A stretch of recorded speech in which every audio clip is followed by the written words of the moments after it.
Sam Lubman is down at the stadium hanging out with Farhan. So thanks, Sam. Here's Farhan looking for new leadership.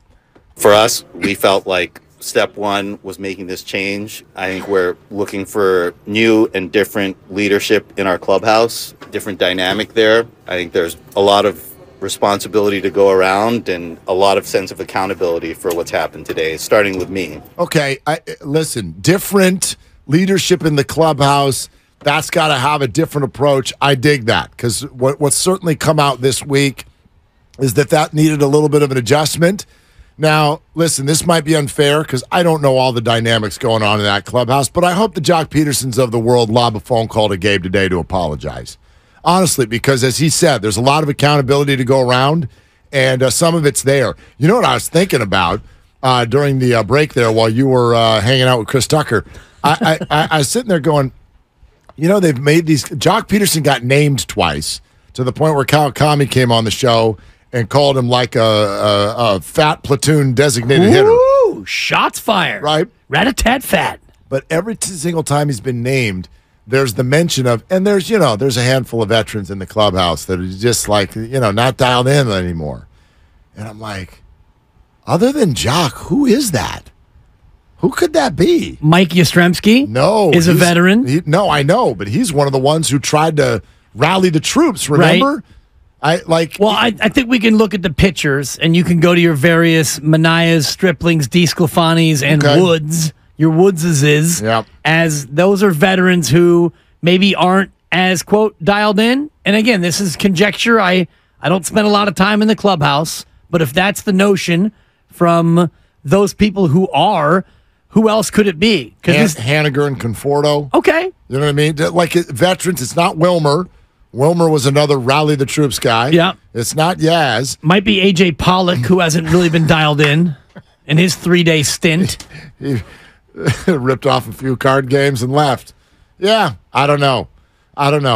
It's good that he's taking accountability, Farhan Zaidi. Sure. And it's a little bit obvious because when you look at the problems with this organization right now, a lot of them fall on his desk. Yeah, absolutely. Hey, I'm going to play one more for you, and then, we got the Sammy Boombots for you. Okay. Because it's your question. Ooh. Your hill that you want to die on today, where you think they did Caps dirty because of the timing. On a Friday, on a payday Friday. Used to be a donut Friday back when we were doing mid-mornings. Yeah. I still think we got to fix that, because what's wrong with a donut in the afternoon? Nothing. I'm a couple of donuts away from Jock Petersonville over here. A few more days. You won't be on that camera anymore. Yeah, dog. Good. All right. Here's another one from Farhan about the lack of satisfaction with the last couple of years. And I know that it's ultimately my job to put a product on the field that our organization is proud of and that our fans are proud of. And frankly, it just hasn't happened the last couple of years. That's been difficult for me. It's been difficult for a lot of people. But I also feel very determined to fix it. And I think collectively we can fix it. And, we're just not satisfied with how things have gone the past couple of years. And I know I have to think about things differently. I know we as an organization have to do things differently. And a lot of those things are difficult, starting with the move today. I wonder if maybe you and I have moved by this because we feel like it's obvious. But based on all the responses we're getting, I do want to double back and say something real clear. This press conference is not happening if Farhan's getting fired. Y'all can just, move on from that. That's not happening. Absolutely. He doesn't. Farhan stays. He doesn't release the statement, and he doesn't do the press conference. And I'm going to take it one step further. And this is going to be uncomfortable for a lot of people out there, including the Fulfill, who wanted the head of the snake chopped off. He's getting extended. They won't announce it today. Well, that's not They done. won't announce it soon. I don't think you trot him out for the dog and pony. You might be right. Without telling him. So he goes to them in recent days, and they say, dude, you need a plan or you're both gone. And he says, here's my plan. And they say, yeah, okay. And his plan, I'm sure, involves a multi-year, multi-step way to turn this thing around. Sure. I'm going to say between now and I'd say November, after this dies down, It's going to be a quiet extension. He's getting extended. That's not a fait accompli, though. You can feel that way, and you might be right. I don't think they're letting him walk into a lame duck year and let him hire a manager. You might be right, but the idea of him being fired, like how many people are like, okay, cool, now do Farhan? No. Not happening. No. Not happening. And by the way, to answer your thing, if there is an extension, it's like 1 year. It's like 1 year. The Giants they've got to be flexible. How great would it be to go to Farhan and be like, so we're going to do a 1+1? We're going to do a short-term deal. We'd like to keep financial flexibility. Oh, that'd be so funny. Use his words, weaponize it against him. Right. That's right. You don't do long-term deals, neither do we. You can use the Giants to rehab your value on the marketplace. Totally. And then at the end of the year, we'll see where we're at. We're giving you the Gosman deal. We're giving you the Carlos Rodon. All right, Dan Dibley. And then we're going to the phones. The timing. Why now, Farhan? Obviously, as far as the timing goes, this has been a topic of conversation in the organization, and it's been on my mind the last few days. It just felt like, when we felt like a move was going to be made, and when we got to that determination, I think the thing that made most sense was to go ahead with it and not wait a couple days or wait till the end of the season. We just felt like that was the most fair and appropriate way to proceed once we had reached that point. I mean, exactly. There's no way you hold this. I'm not buying it. Well, that's fine. But as I told you earlier, there's no way you're holding this under wraps all weekend. You are sending Gabe to the Wolves this weekend. So the whole world already knew. Honestly, when he spoke yesterday, what did it sound like last night? Everybody knew. You didn't have to speak yesterday. Well, and the ownership didn't have to speak last week. None of you had to say a gosh darn thing about anything. It's obvious where this team is. This team is in disarray, might be too strong. This team is stuck in a quagmire of mediocrity and boredom. You didn't need to call more attention to it by going on with your flagship and having your owner talk to your number one beat reporter. You did that. That was a you thing. I mean, we all could have speculated our way through the weekend, and then on Monday, you could have come out and made the same thing. You know how this works, though. If the contractual obligations and the normal conversation between beat reporter and dignitary, whatever you want to call these people, executive, if the normal back and forth suddenly stops, everybody knows something's up. And if everybody knows something's up, they're going to start speculating. Becomes speculation sensation. Sure, that's a buck. I'm just saying. I'm just saying they went out of their way to inject this into the conversation. I hear where you're coming from, and I think it would have been real difficult to keep this under wraps through the weekend and not have Gabe end up in a real embarrassing spot. That's what I think would have happened. And yes, I get it. I'm going to respectfully and politely disagree with that based on what we've seen from other teams in terms of leak controls. Well, each one of these it's not about leak controls. It's just about the scenario that exists. Right. And that's different for every team. It's different for every situation. And I don't take Farhan at his word. Fan base right now. I don't take him at his word when he basically is saying they reached the decision to make this move like either this morning or yesterday. And he said over the last couple of days, we've had discussions and we felt like once we reached that determination that at that time it would be the most fair thing to do maybe make not. That decision. I mean, but that's not buying it. But again, that's like I said earlier, we got to stop with this whole when there's a press conference. We're like freaking out about every word as if it's being honest. I'm just looking at their actions. Like Kevin Durant. I woke up and I want to be a Warrior. Oh my God! For God's sakes, you didn't make the decision an hour ago and then tell us. That's not the way it works. But that's what they say because that's the way it has to sound. You know what I mean? Like press conferences. I don't know. I just get a little. I get a little turned off when we go. You said at a press. Yeah, they're not being fully honest because they can't. What do you want him to say? I've known since August that this dude was gone, but I didn't want. Sorry, I didn't tell you. Well, you know what I mean? If you knew since August, then you would have fired him in August, according to his words. Still had a shot for the playoffs at that time. You don't do that in the middle of a playoff chase. Logan Webb comes out and says what he says, and then the Baggerly piece about Pusoy Dos, and before that, you've got Mania shrugging on our very station, on our very show about his role. And other pitchers not happy with their role. Those are all pieces of it. How does the Brebbia Kapler buddy comedy look now. I don't think that. I don't think that was a thing. Like I just, you know what I mean, on the list. That's Brebs, let's do our thing one last time. We're both going to be gone. You'll hide the ball. Yeah. I'll frisk you. It'll be hilarious. Brebs has got a better chance of being back than Gabe. Rich, he's just dirty, dog. Rich and Fremont. Hey, Rich, you're on with Willard and Dibs. What's up? What's up, guys? I'm driving down 880 South, and it's traffic, and it's muggy out. It's looking nasty for Friday. But anyway, thanks for taking my call. Personally, myself, I don't think they should have fired Gabe Kapler. I really don't. You know, and all those so-called texters and people on, YouTube channel all saying, woohoo, and starting to party because he's gone. Hey, guess what? When they were winning 107 games, nobody was mad at Gabe Kapler. All right? He was the manager of the year. Nobody said a word. Everybody wanted to ride the Gabe Kapler carousel. And all of a sudden, they had a bad season. Now everybody wants to run them out. It's like, hey, at the end of the day, this should have been on Farhan. Farhan produces a product on the field. Kapler wants to win. That's what he was trying to do. But, hey, he can't make the players play like they're supposed to. All he can do is manage them and tell them what he wants them to do. They have to go out there and win games, and they didn't. And then Farhan has nerve to say, this is on me. And well, if it's on you, then you go too. Both of you go. If you're going to get rid of Kapler, then get rid of Farhan too, because he's part of the problem as well. Because he couldn't bring no product that can come out here and help us win games. Thanks, guys. Yeah, Rich, thanks. Rich speaks for many, many people. I know this. It's circumstantial.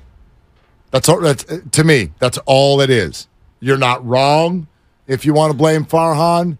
You're not wrong if you think this was unfair to Gabe. You're not wrong if you think this is exactly what they should do. But if you want to know my opinion, why does Farhan stay and Gabe goes? I would answer it this way. Gabe Kapler, and I know that this will grab a lot of you because you're mad at Farhan right now, and that's fair. Gabe Kapler's way more replaceable in this moment. Yeah. The Giants are at a spot that no matter what happens between now and April, they've got to get better players.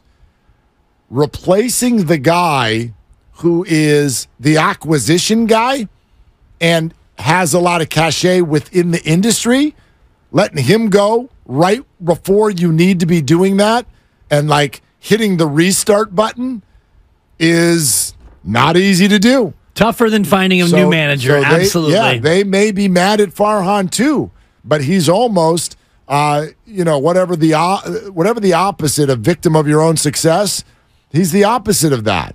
Like he's staying because of timing, and firing Gabe will at least make it look to all the fans like, damn it, we've had enough, we're making a change, and also does nothing to dissuade a free agent from coming here or anything like that. Because it's middle management, and they're like, that's fine. In fact, it might be more attractive. It might be more attractive. Agreed, and you just had me thinking that in terms of the guys we've already mentioned, pitchers who weren't thrilled with their role. And there was that report from about a month ago, I'm trying to remember who had it, saying there was a thought around baseball that people are a little turned off by some of the things that are going on here in terms of usage of players. So as a free agent, and not that that's going to change with a new manager, because you're right, Gabe Kapler ultimately marches to the beat of Farhan's drum, but now Farhan Zaidi is going to have to look at a lot of his systems and his techniques and make changes. And he's already said earlier this week that longer-term contracts are going to be things that they have to do, and they've got to bring in everyday position players that are not only good enough to play every day, but players that fans can latch on to. You threw out the name Pete Alonso last week or the week before. You trade some prospects for Pete Alonso. You sign him to an 8-year deal. You got a guy. He's a big bopper. He's a beloved character. He's now a Giant. And if you're a fan, you look at Pete Alonso and go, okay, I like what he does, his stylings. He hits the long ball. We actually have somebody now in the home run derby who we can watch and cheer for.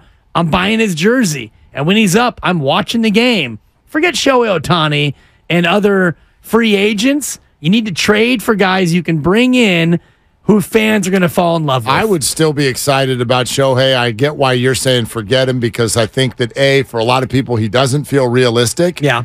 let's also be honest. Some of the shine came off. For sure. He's not pitching next year. And therefore, who knows? After that, I know his agent says he's going to pitch. I believe he will. Will he pitch as well? This is his second one. It's not his first. This is his second one. The second one's always easier than the first. Well, it's easier in terms of getting it done. I don't know if it's easier in terms of pitching. Zip that thing open. Yeah, I've been in here before. Totally. Yeah, but like some of the shine came off. So it's not Shohei or bust. But yeah, is it Alonso? Is it Soto? Is it Cody Bellinger? Is it Trout? Like, I don't want to hear. I don't want Trout. Well, whatever. But I don't want to hear. What I don't want is, well, the free agent market's not great this year. I don't care. I don't care. The trade market's not. You got to go get this done. Yeah. You have to go get it done. And yes, if Carson Whisenhunt never plays as a Giant, I can wrap my head around it. Not saying I don't want him to stay with the team, but you got to get willing. You built this farm system into something. You've got to become willing to part with some of the upper end pieces in order to get this lineup passable. Is Sunday a showcase for Kyle Harrison? Every day is a showcase for all of them. I mean, you're going to pitch Kyle Harrison in game 162, which I think is risky, but maybe you have him go out there and throw a 3-hit, 7-inning gem, and then you got his value up so you can trade him for Pete Alonso. I don't know if anyone's trading for Kyle Harrison because of what he does in one game.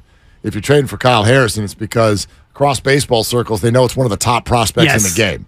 It's a left-handed, absolute BB thrower with huge upside. Yeah. If I'm the Giants, there's no way he goes anywhere near the field this weekend. But, you're worried about injury? He's more likely to get injured playing baseball than he is sitting on a wooden bench. Yeah, I guess. Can we agree on that? Sure, we can. I just don't think that. I don't think the Giants are like hot to trot to trade Kyle Harrison. Well, if you want to keep him, you don't want him to get hurt either. I would bubble wrap him in light of everything that's taken place. If you want to play Brandon Crawford on a bum hammy in a farewell spot, go ahead. Yeah, put him out there against the Dodgers. I mean, you can't bubble wrap these What could people. go wrong? You can't.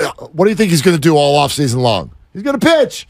He's going to pitch. Whether there's a batter there or not, he's going to pitch. Not in major league games. It doesn't matter. Yeah, you're throwing 97, you're throwing 97. Your arm gets hurt, it gets hurt. You know what I mean? Scott in Hayward. Hey, Scott, and we got the Sandler tickets here coming up in just moments. Hey, Scott, what's up? Hey, guys, good show. I'm not a big fan of the firing. It's not that I love Kapler. I like Kapler, but I'm kind of indifferent because I don't think, like you guys keep saying, he wasn't the problem. The problem is you've got a lineup that, let's make an ice cream analogy. You can have ice cream, you can have sprinkles. Like baseball lineup, you can sprinkle in some guys here and there. 1 through 9, the Giants are all sprinkles this year. They got no ice cream.